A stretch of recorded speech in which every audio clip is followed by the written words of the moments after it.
Hello and welcome to Inside the Man Cave here on the Movie Squad YouTube channel, the show that has the most delays than your average cartoon show. I'm Daniel Feehan, and joining me as always, first and foremost, he is the biggest fan of King Kong, so much so that Peter Jackson's telling him to give it a rest. It's Joey DeAngelis.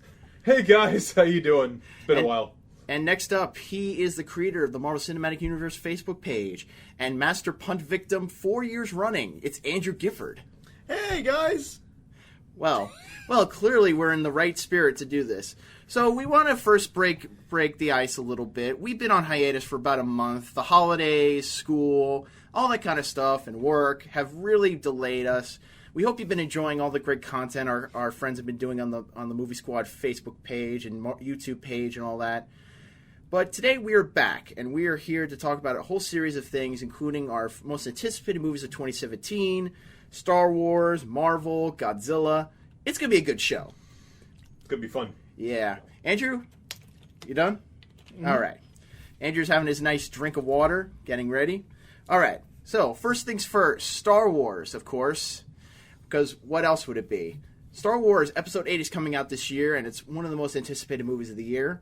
And now we have a title, Star Wars Episode 8, The Last Jedi. Joey, what do you think about this title and what it might reflect from the film?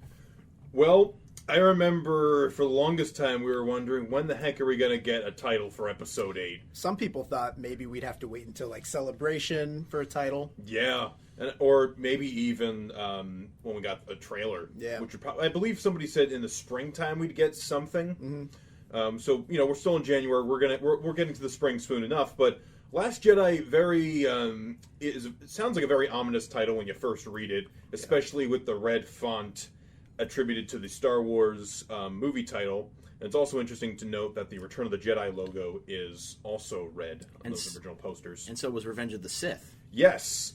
So I'm predicting, as usual for these second chapters in a trilogy, I hate to use the word dark, but maybe more emotionally complex movie than Force Awakens is on the horizon. See, that's the thing with movie sequels. They always love to tote, okay, this is the Empire Strikes Back of the series. This is going to be the Empire Strikes Back. That's, they say that for everything. Age of Ultron was said to be the Empire Strikes Back of the series, even though it really, really wasn't. I mean, it's not a bad movie to say, okay, we want this film to be similar to Empire Strikes Back, because that is, in many people's opinion, the best Star Wars movie. But it's just a little weird that it's all movie sequels are compared to Empire Strikes Back instead of other classic sequels like Godfather 2 and Son of the Mask and other things such as that. Yeah. I love Troy. I don't know. I like how the title's very straightforward. The Last Jedi. You can assume it's referring to Luke, which after The Force Awakens, after that cliffhanger, that's really who we want to see more, backstory for. We want to see what Luke's been up to on that island. Yeah. And how powerful and how far he's come as a Jedi. Yeah. I want to see him, unleash his Force powers. A lot of people are really worried because, Luke, many people are like, oh my God, is this going to mean that... Is Luke going to die? He better not die, because I'm sorry, but because Harrison Ford is gone, and now Carrie Fisher has sadly passed away. I mean, Luke's the only one left. Well, the title could be singular or plural, so True. It might not just be referring to Luke. It could also mean Rey is one of the last Jedi left, which could be hinting at a new Jedi Order, perhaps. Which would be interesting. We have yet to see that. I remember the game Jedi Academy actually sort of explored Luke Skywalker starting a Jedi Academy, I believe, on Yavin 4 actually. Mm-hmm. And training the next generation of Jedi, so it would be interesting to see that kind of thing sort of come to be, or at least we see a little bit of that. Because the only thing we got in terms of stuff that's happening that was like in the prequels was they called the big the Republic, basically instead of the Empire. Right. And the other thing I like to mention is I just like that we knew for the longest time there was going to be an Episode 8, obviously, of course, but we didn't find out until now what the exact title was. Right. I like this level of secrecy for a movie. Mm-hmm. It's just refreshing because when you I'll bring up any of the superhero stuff, no matter if it's Marvel, DC. You already know so much information. So much of it is so predictable, though, too. You can just assume a lot and be correct. Yeah. I went into Star Wars Episode 7 almost knowing nothing. Like I saw almost every trailer, but I had no idea what the plot was going to be, like where the connective tissue was. Because usually I could do that with a Marvel movie or something, but with this I really couldn't. And so that honestly made the experience a little better. Same with Rogue One, kind of. Rogue One was a little more predictable, but I still was thrown a curveball every once in a while with the film. Especially since there were newer characters in that particular movie, and it wasn't just following the traditional characters that we follow all the time in these movies. But Episode 8, The Last Jedi, I think we can agree it's a pretty solid title. Yep. Hope the movie lives up to the hype and is as good, if not better, than Force Awakens. Oh, yeah. So moving on to something I'm very familiar with, and that is giant monsters. There was a lot of news about giant monsters. We got a lot of TV spots for Kong Skull Island that showed a bit more of the film, including Kong fighting giant octopus and octopi, I guess. Octopuses. Whatever. A big octopus, him fighting the skull crawlers. We got like a shot where Kong was in chains, which looks pretty cool. So a lot of cool stuff. And we got the official confirmation of the universe title. Of course, we have the Marvel Cinematic Universe, we have the DC Extended Universe, or Cinematic Universe, or Film Universe. This is going to be called the Monsterverse, which basically implies that Godzilla and King Kong, whatever they decide to do, are going to be in the same universe, which is really exciting. This was first seen on a lot of Kong merchandise, including the Funko Pops and the toys that are going to be released very shortly. Joey, what do you think about this? Are you disappointed that Universal Studios didn't call dibs already on the Monsterverse title? I am a little disappointed in that because I think when you say Monsterverse, it just seems like it could be perfect for the Universal Monster Cinematic Universe. But at the same time, maybe they could call it more of like a horror thing. I almost feel like Universal Monsters is so synonymous, though, with the Universal Monsters brand, where you might as well just call it the Universal Monsters. That's true, universe. but I could see them wanting to maybe have something like Monsterverse, which is very simple, very much to the point.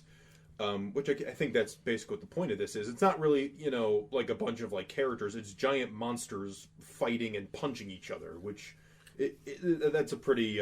That's all I need. That's all we need with these giant monster movies. And we also got some really neat Godzilla King of the Monsters news. Indeed. So first of all, we learned a while back that Michael Dougherty, the director of Krampus and Trick or Treat, would write the movie, which was very exciting. Which was, of course, titled Godzilla King of the Monsters, and now he is going to be directing the movie. Joey? What do you think? Well, I'd say with that, I liked Krampus quite a bit. And Trick or Treat had more of like a darkly comical tone in certain respects. It was certainly some scary moments, but it definitely leaned more towards some humorous like moments. You had like the man eating like gingerbread men and all the toys that were trying to kill them. Yeah.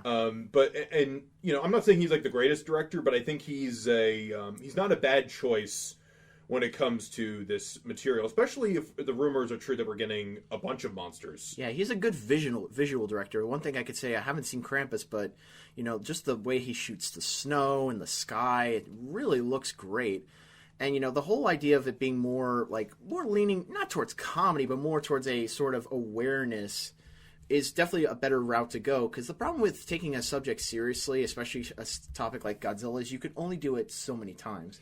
Exactly. Like, it always seems like Toho, they always try to make at least one serious Godzilla movie. There was the 50s Godzilla, there was Godzilla 1985, which leaned more towards the Cold War. There was Godzilla 2000 to a certain extent, but that was more towards like internet and stuff. And Shin Godzilla, which is more like a what if Godzilla was dropped into a modern society. Mm-hmm. But yeah, I'm excited. Andrew? No, yeah, like I love Krampus and I love Trick or Treat. I think that not only is he good with visuals, but he's good at kind of putting the focus on characters while they're while they're dealing with bigger like threats. Like he's good with balancing like the different characters amongst like. So I think, unlike Godzilla 2014, he'll be able to put the focus on Godzilla without losing sight of the human characters, but having it all kind of come together very organically. Yeah, see, the one thing I was happy about with the 2014 film is they tried to humanize Godzilla a smidge. like there's points where you see him and he looks exhausted and he's not winning a fight. And that's something I think would be interesting, especially since this movie is basically looking to be a remake of Ghidorah the Three-Headed Monster. All the same monsters are in it. And, that movie really tried to bring a little bit more humor to the series. So I think we're in good hands. And a little bit more on the terms of casting news. Joey, you want to take this? Yeah, sure. So this is really exciting, especially if you're a fan of the Netflix series Stranger Things, which will get a second season this year. Millie Bobby Brown, who... everybody loves from Stranger Things as Eleven or Elle, will play a role in Godzilla King of the Monsters. Gifford, Fionn, I know you haven't really seen Stranger Things. Gifford at least has seen part of it. I'm the only one here who has seen the entire. Oh yeah, Millie Bobby Brown. I've been excited to see what she would do next, and I think it's pretty cool. This is her first actual feature film. With these movies, the human characters. I mean, there's not much to be desired with them. They're not that interesting. They're not the focus. They're not the reason we're seeing these. But Millie Bobby Brown could bring something really. I'm just happy to see her in the movie. Especially somebody so young.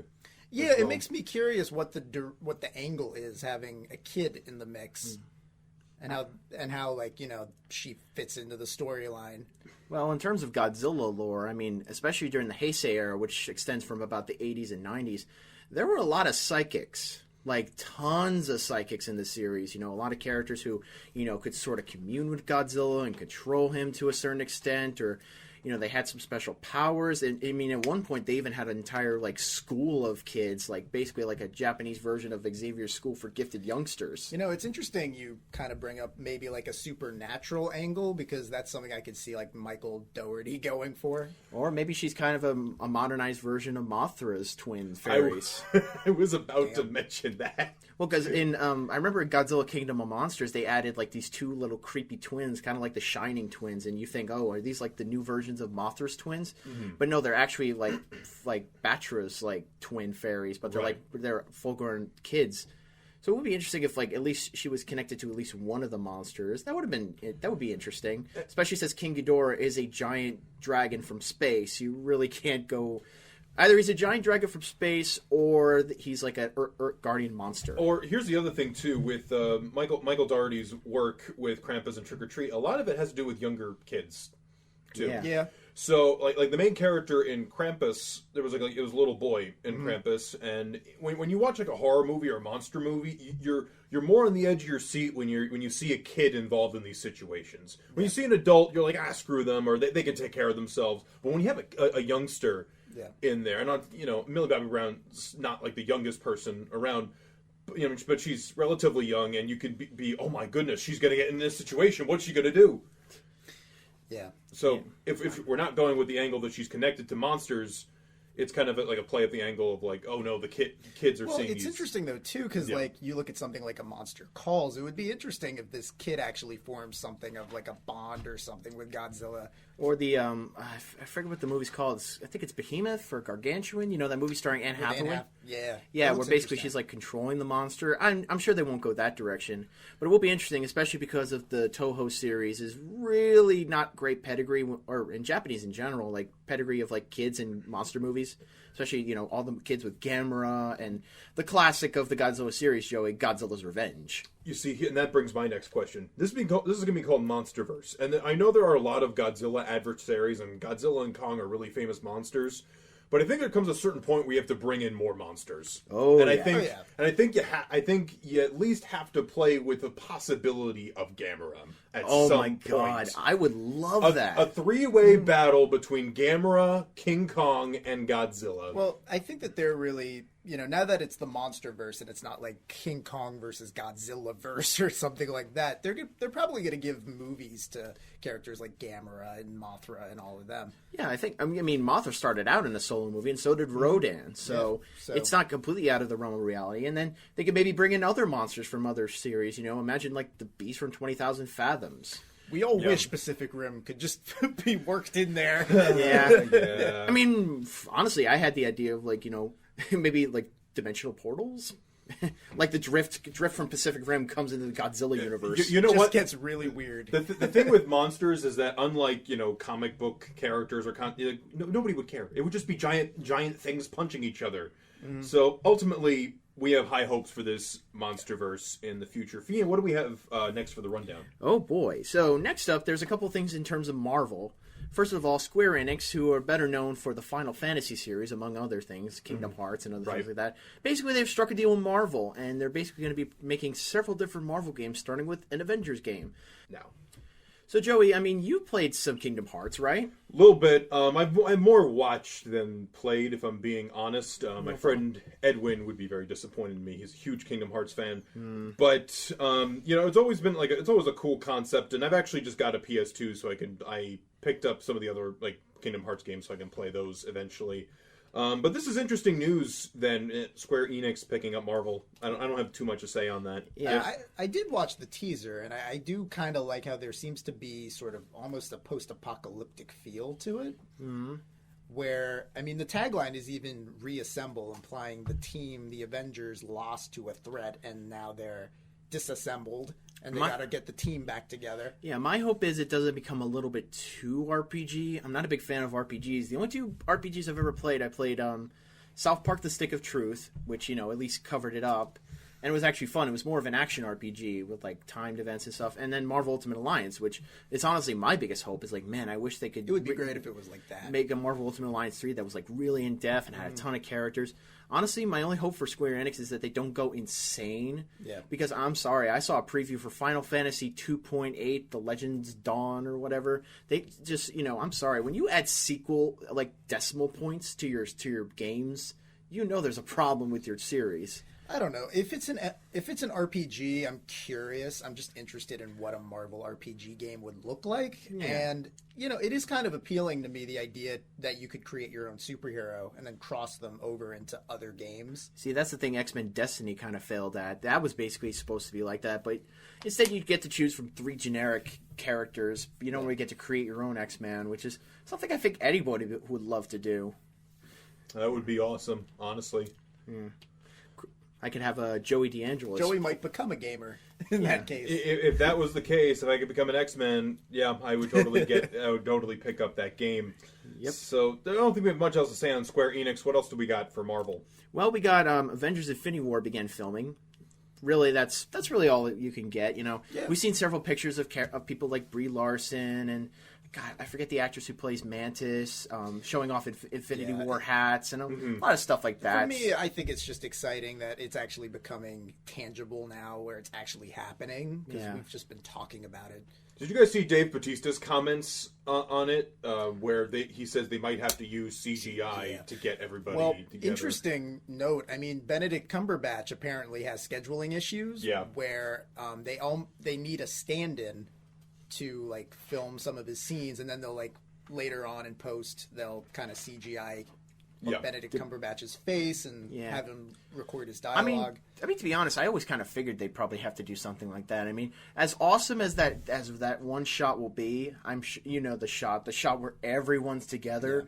Yeah. That stuff ain't coming together with just one shot. It's got to be multiple different takes. Well, also though too, I mean, the Civil War airport fight scene was mostly CGI, and it almost you almost would not even be able to tell. And that's probably could be argued as the best superhero fight scene we've seen in a movie up to this point. Mm-hmm. But that's definitely a good point with the scheduling conflicts. I remember people talking about wanting the Defenders to get in there, and even take into consideration that whole how would you factor Netflix into it and all these other deals that you have to make. The other thing is just scheduling, because everybody a lot of people have to do other things. Mm-hmm. With Benedict Cumberbatch, he's a very desired actor, and I'm sure he's got to do other things outside of filming as Doctor Strange. Yeah, and right now, I mean, as far as we know, the people that have arrived on set are Dave Bautista, the actress who plays Mantis. Tom Holland's been hinting that he's there, starting work. So, I mean, that's cool. I'm just curious how they're going to, fit everybody in there and where they all fit within the two movies. Certainly quite an undertaking, this Infinity War. Indeed. So let's move on to something I have less enthusiasm for, and that's the DC Cinematic Universe. Feehead will be sitting out of this discussion. Indeed. I will let the two guys who still have hope in this sinking ship take over the reins. So, Andrew, let's talk about The Flash. And no, we're not talking about the likable one on the CW series. Let's talk about the one we've gotten a cameo in Suicide Squad for. Mr. Gifford, oh boy, you have the reins. That's quite a lead-in, Fian. I'm sorry. I love The Flash. Okay, so the Flash movie has gone through, what is it now, Joey? 3 directors? I think at least two directors. 2 or 3. Mm-hmm. And now the movie is going back to square one. They just hired a new writer. I think his name is Joby Harold. Mm-hmm. It's a very interesting name.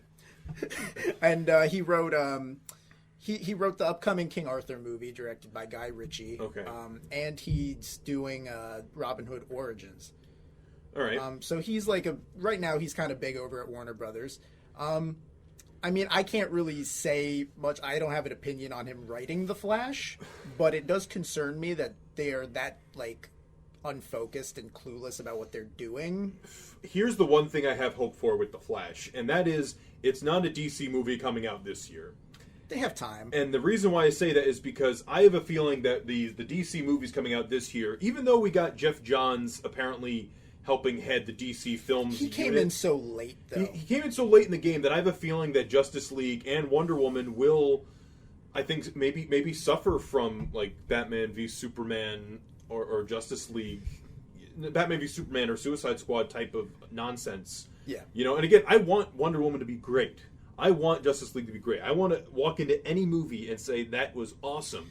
I'm keeping my expectations in check at this point, where I'm hoping for the best, but if it isn't what I'm hoping for, I'll at least be able to, if it's even slightly better than, say, Suicide Squad, if I have a good time with it, and I feel like there's potential for future movies to, improve. And my other thing is too, changing directors isn't always the worst. Maybe it is, but sometimes it's not the worst thing. It happens in Marvel movies too.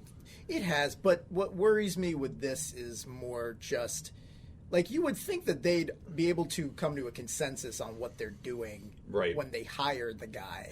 They don't decide later, you know what, you're not what we were looking for. Yeah, you see, that's the thing. Warner Brothers, I don't think, has really gotten the groove or the stride yet like Marvel has, where a lot of not all Marvel's directors are A-list directors, and some of them we only heard of because they've made Marvel movies. I mean, there's a couple standouts like Shane Black, Kenneth Branagh, Joss Whedon, who we know from other things. But a lot of the time with the Marvel movies, Marvel is a very strict way of looking at things, and that's part of the reason of their success. Is that you could say they play it safe, but that's helped them quite a bit in long run. Whereas DC, I feel like they've given.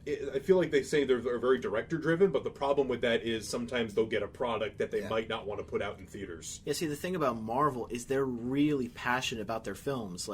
I remember in an interview with C. Robert Cargill, aka Carlisle from Spill, it basically talked about how Marvel's basically look, we love Doctor Strange, we want you to write the story, but just know that we love this property and we want it to be as accurate as possible. Where with DC, you feel like a lot of the times they're going more for what could be more, appealing to a mass market and not the thing that kind of gets me down about this most though is that I think we can all agree Ezra Miller is so far seems to be crushing it as the Flash, and I feel like of all of them, he probably deserves a solo movie of his own. Yeah. I don't like seeing this happening with his movie. Yeah, I'm not a fan of the costume, to be fair, but I will admit Ezra Miller seems like he is a really good actor in terms of playing Flash, even though it's just weird that they always get a young actor to play Barry Allen. I always see Barry Allen as a guy in his 30s or 40s, maybe. Well, you see, I think the other thing is, I think that we need a character who's young, younger, like that, and I think the Flash, because he's more of a comedic character, or at least the way I view him as. So I think that could really work out very well, especially when you have characters like Cyborg, who has a really tragic origin, and you have Batman, who's always depressing, and you have Wonder Woman, who's just trying to get back into the superhero game again. You have and then you have Aquaman, Jason who's Momoa, really who's like drowning cynical. himself in the trailer. I don't know. Drinking and He's drinking booze and he's drowning himself. It's funny because like the Flash almost seems way too like light to even be there. Honestly, But again, I think sometimes you need that contrast. oh yeah, I like it too. So what was the other DC thing that just happened recently? Yeah, there's apparently going to be a Black Adam movie. Which Joey, I have more faith in that than I do the DC movies you this know year. what? Well, I do like The Rock, so I have that going for. So it has that going for it. that's pretty much the only reason they're making this movie is because they got The Rock. I'm pretty sure that's the whole reason. It would be funny if the DC universe is being held up right now just because they still have The Rock on their side.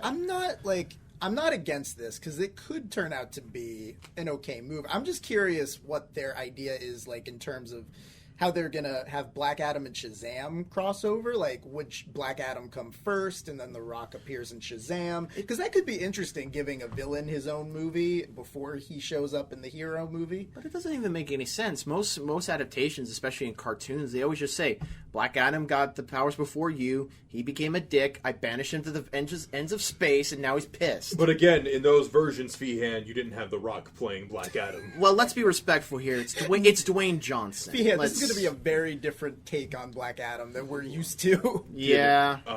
And even if it is a very different take, I still have more faith in this. I don't mind it because Black Adam himself as a character, yeah, I mean, he's fine and cool in the comics, but you can take him and make him more interesting. Also, it's kind of, I feel like it's like a Mandarin situation where people will complain, and it's like, were you even a fan of this character? Right. I feel like most people are not Black Adam fans. No. I mean, I don't want to disrespect like comics fans or anything. I'm sure there are Black Adam fans out there, but on the whole, most people are probably exposed to him through other things that really aren't as relevant as, say, a movie headlined by Dwayne Johnson. Honestly, I think my biggest concern with this, isn't even so much the Black Adam movie, because from a business point of view, I can understand it, but where does this leave Shazam? Because Black Adam's kind of an important, integral part, and if they're just splitting them off into two different movies, and you don't even have Black Adam there, then, who do you have as the villain? Yeah. See, that's the problem. I feel bad for the actor playing Shazam. I feel like it's mostly going to be a matter of, like, you're going to be upstaged, by this much bigger actor. I mean, I don't know. My thing with that is I think they need to get somebody who is like an unknown. Let me ask you guys, who would you cast as Captain Marvel? I'm not really good. I'm not really good at these things, to be honest. I'd probably get Channing Tatum. Yeah, he could work. Get him away from that Gambit movie. Yeah, just steal the him. Gambit movie that I really don't believe is ever going to happen. Yeah. That ship that's already sunk, but they still are saying it's sinking. I mean, because of Deadpool. Yeah. Because of Deadpool, let's face it. That's the only hope, really. So yeah, DC Universe, it's still there. Gifford and I are hoping for the best for this thing. We're excited. I mean, we love these characters and we want to see them succeed. And I don't know. I mean, worst comes to worst, if I don't like these movies this year, I can always just go to my man cave and watch my Justice League cartoons. That's one of the great things, honestly, about these being franchises is they're just going to keep putting movies out, and eventually they have to land on that one. I'll still hold out hope for Marvel eventually buying back the rights to DC. I tell you. Oh, that joke. But what's next? So yeah, guys, instead of doing a topic this week, we were originally going to do a 2016 in review video. We were going to talk about the best movie of the year, the worst movie of the year, but really it's kind of beating a dead horse at this point. Because a lot of our choices are stuff that, seem obvious. Legend of Tarzan for some of us, Batman vs. Superman in terms of worst movies I'm talking about. Yeah. Civil War, Doctor Strange, Rogue One, all that kind of stuff. There's a lot of stuff to talk about. But now, obviously, we're at the end of January, so it doesn't really make much sense to do a 2016 video. So we're instead going to talk about the far-off future of now. 2017. We still have 11 months left of this year. Hooray! So we can still talk about things that we're excited for in 2017. So, Andrew, basically how we're going to do this is we're each going to say a movie from 2017 that we're excited for, one at a time, and we're just going to go around. It's going to be 3 per person. So, Andrew, why don't you start? What is one movie you're looking forward to in 2017? Okay, well, this movie doesn't come out until the distant future, December, the end of the year. Star Wars: The Last Jedi. After The Force Awakens, after that cliffhanger, I've been waiting patiently to see what Luke says to Rey on that cliff. Was there a hand attached to that lightsaber? But no, like I love The Force Awakens, and I'm excited to see what Rian Johnson does, because he's made it clear that he wants to put an emphasis on character this time around. I want to see him flesh out Rey and Finn and Kylo Ren a little bit more. What has he done in the past? He did Looper. Didn't he do a movie called Brick, like an independent movie? That's how he kind of came on the scene. I know Rian Johnson mainly from Looper. Yeah. And, I mean, he says an emphasis on character, but I hate to interject on this, but Force Awakens, I think, had a lot of, like, great character, and if we're just building on those fantastic characters... That's what I mean. Yeah. You know, I'm just excited to see, like, you know, what makes them tick. I want to see more, like, character development or depth, you know? And, yeah, I'm excited to see where they go with Luke, and I want them to get more into the Knights of Ren and Luke's history with Kylo and, you know, Ben. So, yeah. Joey? Well, my number 3, you know, I don't really have a specific order, I guess, but I'll for the sake of it, number 3 is a movie coming out in July, and I think this franchise is sort of secretly the best thing going on in Hollywood right now. Mm-hmm. This is War for the Planet of the Apes. Yep. This is the third film in this new reboot Planet of the Apes franchise that started back in 2011. It was an August release of Rise of the Planet of the Apes. Surprised the hell out of everybody. Did me. Dawn of the Planet of the Apes, second one, also great movie. The movie that brought us together, Joey. Yes, that's how Fihan and I first met. And I just have loved seeing the journey of Caesar grow up from being a young, you know, ape prodigy to a leader of apes, and now he looks like he's going to have to be like a war leader this time around, as he's going to as the war between apes and humans truly finally begins. And we got Woody Harrelson in this movie, and I think he really plays the hell out of this like very militaristic human character. You know, this movie's made by Matt Reeves, who also did the second film, Dawn of the Planet of the Apes, and I really liked what he did with that movie. So, and we got a trailer for it that looks fantastic, so I think it's going to be great. Special effects, they're continuing with the Weta digital motion capture effects for these apes. It's just some of the best effects I've seen in movies in recent memory. And as a fan of just all of anything Planet of the Apes, I'm just excited for this. Joey will never cry during a film, except when Caesar potentially dies. He will probably cry. But I will be honest, this has probably been the best reboot you can make out of Planet of the Apes. I mean, when you hear the term reboot of Planet of the Apes, nobody could have expected it to be as good as it is, let alone get a trilogy. But yeah, really anticipated for that one. So I'm going to start at the bottom of my list because, you know, why not? So my pick for number 3 is going to be Guardians of the Galaxy Volume 2. The first Guardians of the Galaxy, probably the biggest surprise of the MCU so far. There were tons of surprises in the MCU, but probably Guardians of the Galaxy. I mean, what did you guys think when they said, okay, we're going to be doing a Guardians of the Galaxy movie? I mean... It felt like Marvel, after Avengers, they were feeling like they could take more risks, and they basically wanted to expand the MCU out to space and kind of do like their Star Wars, so to speak. Yeah, I'm really excited to see it. Of course, everyone's going to go see it just because of Baby Groot and Rocket Raccoon, but it's also going to be really cool to see Kurt Russell as Ego, the Living Planet, which will be... We need a scene. We need at least a shot of a planet with Kurt Russell's face. That's good. Weta Workshops is currently working on the motion capture. And the other thing I really like is that we've had 2 trailers for this. I know nothing about the plot. Well, that's the thing.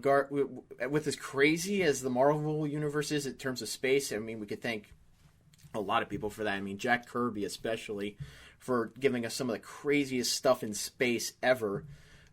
So that's what I love about Guardians of the Galaxy. It's not afraid to go insane with its stuff. I mean, nowhere in the movie, like, you know, the head of a celestial giant that's like a space colony. That was amazing.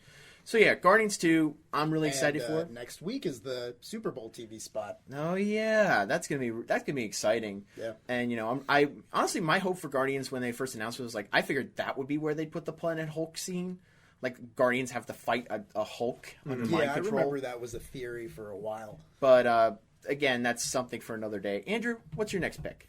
Okay, so my next pick is Justice League because I love the characters of DC and I want to see these movies succeed. Yeah, I'm not the biggest DC Extended Universe fan so far, but I'm I'm hoping for that one movie that can get me all in and somewhat invested. I think putting all these characters together will lead to finally kind of starting to see how they all contrast each other with the team dynamic. And It's going to lead to shenanigans. But yeah, like, and I'm curious after Batman v Superman, like how Superman returns.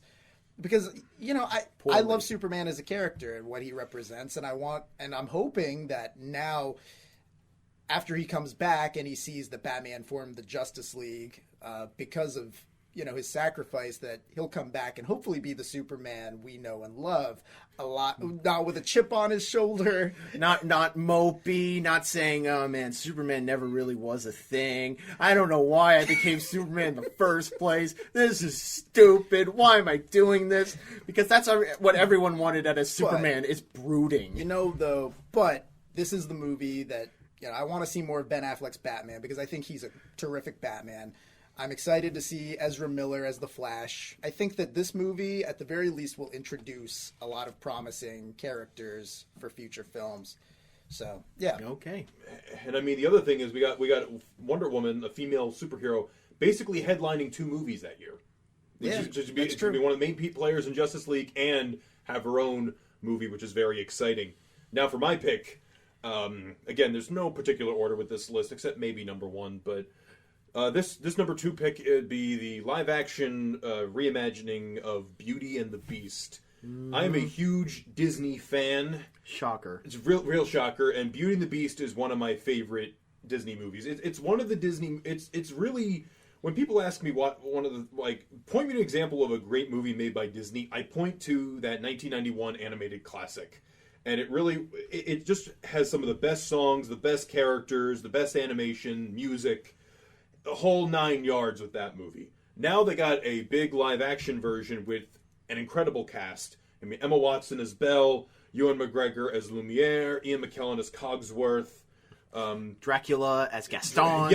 yeah, Dracula as Gaston. I hope hopefully did you say Olaf is LeFou? Yeah, Yes. Olaf is LeFou. You know, and the trailers I've seen so far have been pretty good, and some of the designs of like the enchanted items have been a little weird. And for those of you who have listened from the Emma Watson auto-tune video, I am still an enchanted singing soup spoon. I don't know how I'm recording this, but it's magic. And with Emma Watson's singing voice has come into question, I'd say it sounded pretty good in the trailers, and as long as it sounds pretty good in the movies, I'll be okay. Worst case scenario, I could still listen to my 1991 Beauty and the Beast soundtrack, Gifford. But also, though, too, I like how the new movie is in keeping with the original animated movie, but they are adding new elements. Like, it looks like they're going to maybe go more into Beast's backstory. There's a couple new songs, right? Yes, they Tim Rice and Alan Menken, wrote the music, of course, from the original Beauty and the Beast. They're writing a couple new songs, including one for the Beast, and Which should be interesting because I just recently watched the film, and you know the Beast only has like a couple lines in one of the songs, and that's about it, which is fine. I don't really need the Beast to sing, especially with Robbie Benson's deep baritone voice. But actually, the funny thing is, I was almost, because there was a Broadway musical version of Beauty and the Beast where the Beast actually gets 2 songs, if I'm not mistaken. He gets a couple songs in the musical version, and it's interesting that they're not using any of those, but they're making new ones. So we have the 1991 film, we have the Broadway adaptation, which features music from the original film, but then some of their own songs, and then the new 2017 live-action version with all that. Yeah, I figured they'd be going with like the Jungle Book rule of just including the 2 big songs. I figured they would do it by that logic. They do "Be Our Guest" and Gaston. Well, the problem with that, Feehan, is that unlike Jungle Book, where Jungle Book has 2 famous songs, all the songs in Beauty and the Beast are known on some level, and Beauty and the Beast is known not just as a great Disney movie; it's known as a great Disney musical.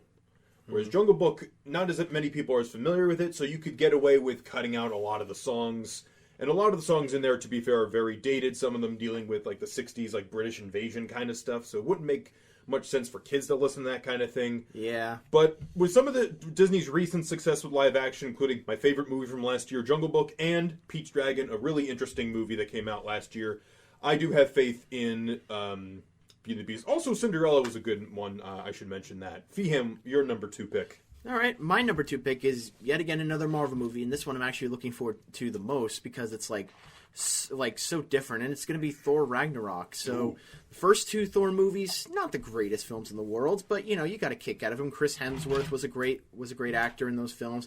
Tom Hiddleston, practically stole the show as Loki, and now people go to see Thor movies just for Tom Hiddleston, and right. Especially like with Thor Ragnarok, when they announced Chris Hemsworth's back, and then they said Tom Hiddleston is coming back.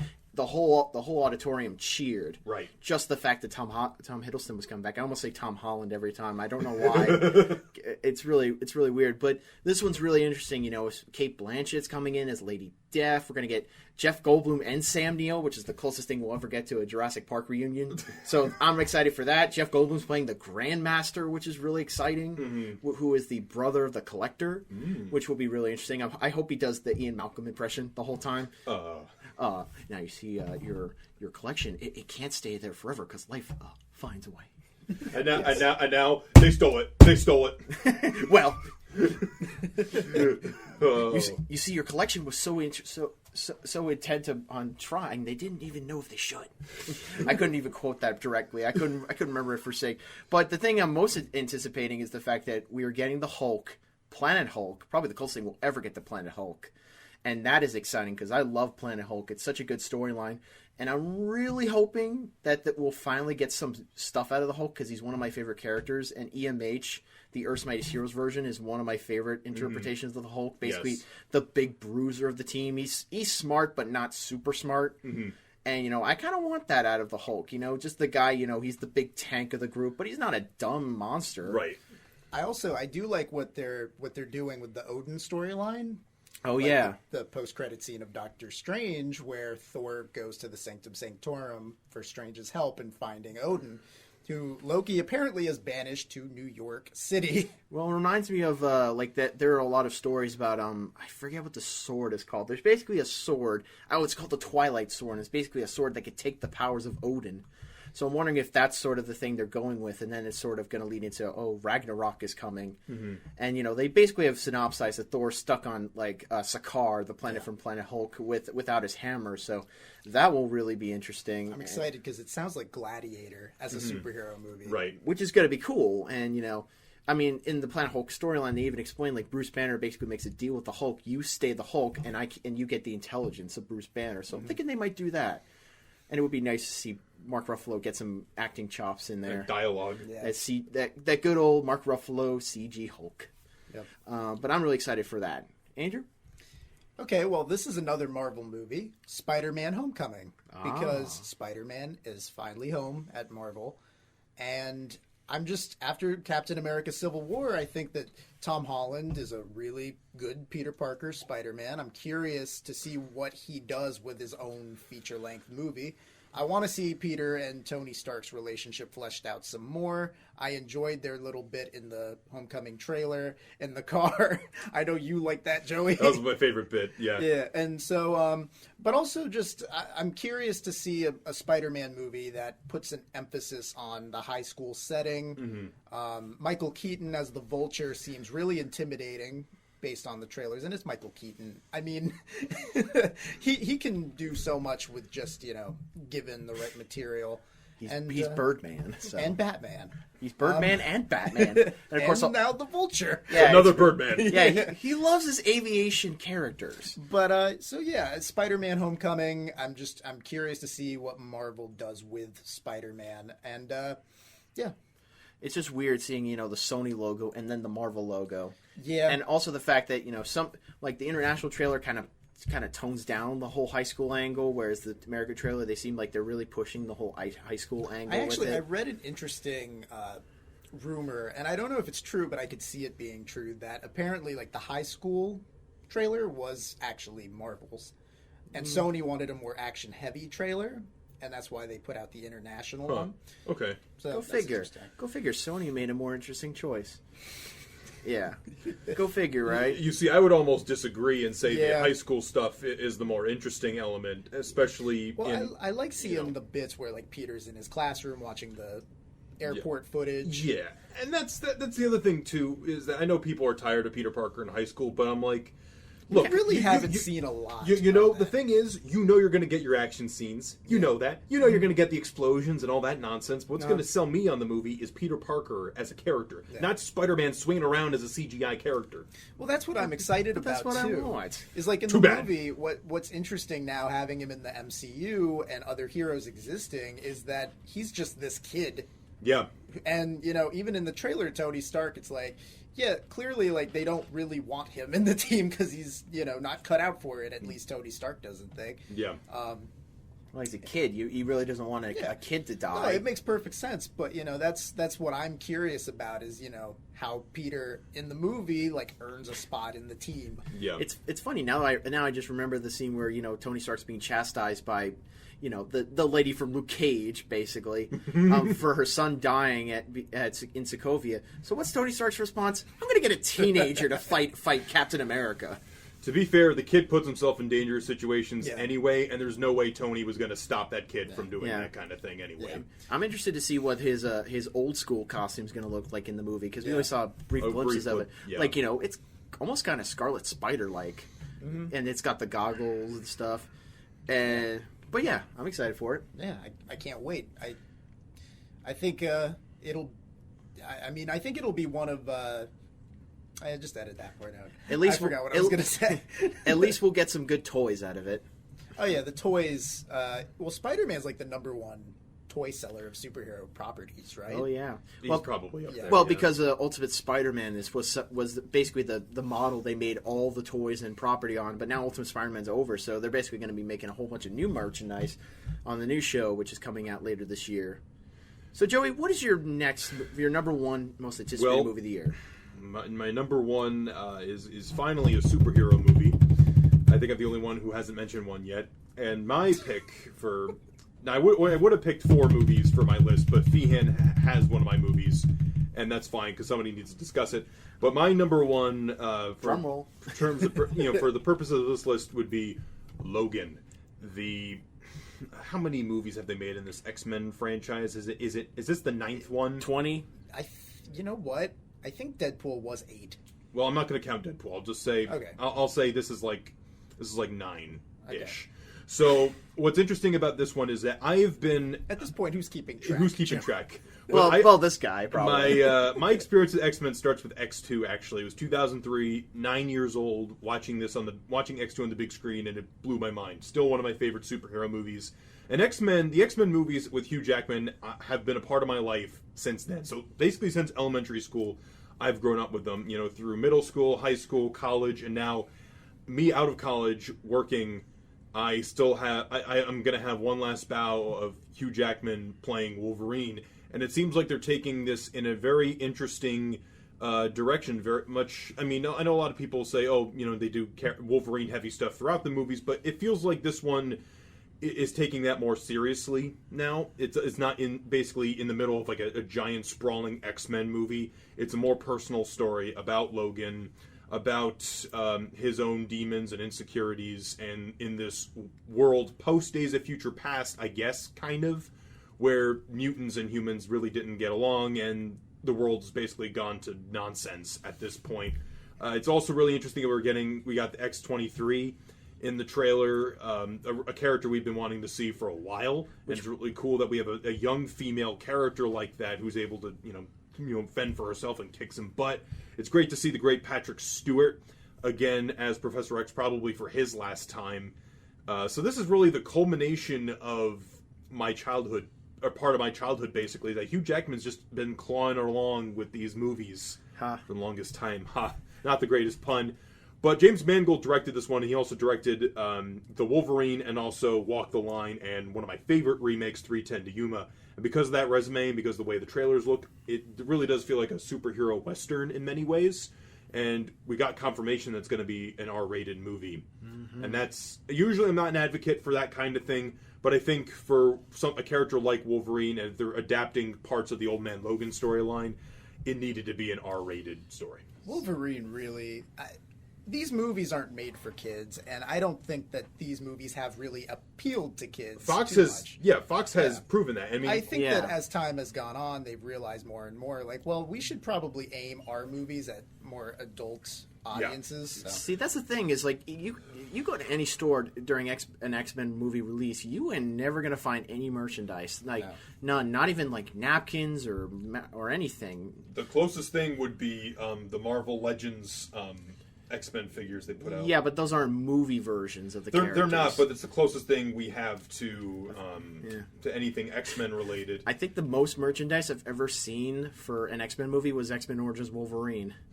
Well, you see, I remember the merchandise blitz from X-Men 1 and 2, and I actually have in the box the X-Jet. Oh, yeah. And they actually had a whole toy line. They had Magneto, they had Professor X, Storm, Rogue, Cyclops, Jean Grey. They had all those characters. It's just now because of the way Marvel Studios has, taken over everything. Yeah. We're not gonna. We'll only get toys for really the adult collector at this point. I mean, which is okay. Which is fine. I mean, I would love to see an old a Logan hot toy. That would be a really neat figure. I mean, we're getting an Old Man Logan Marvel Legend this year, so I mean, we're getting something. And isn't the Old Man Logan the Logan of the main Marvel comics now? Yeah, basically he crossed over during Secret War, and now basically, like, the original Wolverine in the comics is dead, still, like, covered in adamantium, and now X-23 is Wolverine, which is interesting because it really says something about what might be the future. We might get an older X-23 in the regular X-Men movies, right? Possibly as Wolverine, but yeah, Old Man Logan basically came over, and he's like, he's not really a Wolverine. He's just there. He's just there, right? So Logan would be my most anticipated movie of this year. Feehan, your number one pick. So my number one pick is a movie. Obviously, we talk a lot about it. It was our very first Inside the Man Cave video, and of course, it's Kong Skull Island. King Kong, I watched King Kong a lot when I was a kid. The 1933 version, the 2005 version I loved as a kid. I had all the toys and everything. And so when Legendary said, we're going to make a Kong movie, and it's going to be tied into the Godzilla universe, I'm like, okay, that sounds great. And then they talk about they're going to make King Kong versus Godzilla, and that's amazing. And, watching the trailers for this, I'm really excited. They got a great cast: Tom Hiddleston, Brie Larson, John Goodman, Samuel L. Jackson. So many great actors, and, it looks like they're taking a lot of notes from what people did not like about Godzilla, which is, the lack of action, the lack of the monster. I mean, this is going to be in a forest, so you really can't hide a 100-foot gorilla anymore. Also, you also have really good actors in this one, whereas your best actor in Godzilla was killed in the first act. Yeah, even Kent Watanabe. I mean, he could pretty much just stare throughout the whole movie. I didn't do anything. Well, that's what I think is going to help Kong Skull Island, is the actors are really going to elevate it. And, they're going to really be able to show, like, no, these actors, these respectable actors are going to be able to elevate it and show, like, they're taking this seriously. Yeah, they're also showing a lot of stuff that harkens back to, like, the older Kong movies, like Kong finding the big skull crawler, like the snake part of it's, like, wrapped around Kong's neck, just like a lot of monsters in the Kong series do, right, Joey? Yes. He fights an octopus, which reminded me of Frankenstein Conquers the World, which was quite an interesting story, but that's a story for another day. And, like, you see him, like, interacting with Brie Larson a little bit more. Like, he's actually holding her in his hand. It brings back memories of the 30s version. The traditional Kong storyline really brings back that. Definitely has a more action-heavy feel this time around. See, as someone who's not as big a King Kong fan as you guys, when I watch this trailer, I really love that they are exploring Skull Island more. And it almost makes you wonder, like, why did they ever go back to New York, like, with these movies? Like, well, the thing is, like, it's always kind of stupid, I mean, to be fair, Peter Jackson's version sort of lingered on Skull Island, but that's because the movie was 5 hours long. It's like, if I'm in Skull Island, my idea is, let's not bring one of these monsters back with us. Well, it was convenient. It was a different time. It was a time of like exploration and different things. Like people would bring back like certain native people and just show them off. Yeah. I am just kind of poking fun. Gifford, this is back in the day when a gorilla was seen as a bizarre thing, this half man, half animal thing. Yeah. So, I mean, that's why a lot of the terminology, it's not a beast, it's not a man thing is in the original versions. But I'm really excited for it, and I'm hoping for an end credits scene with Godzilla, maybe.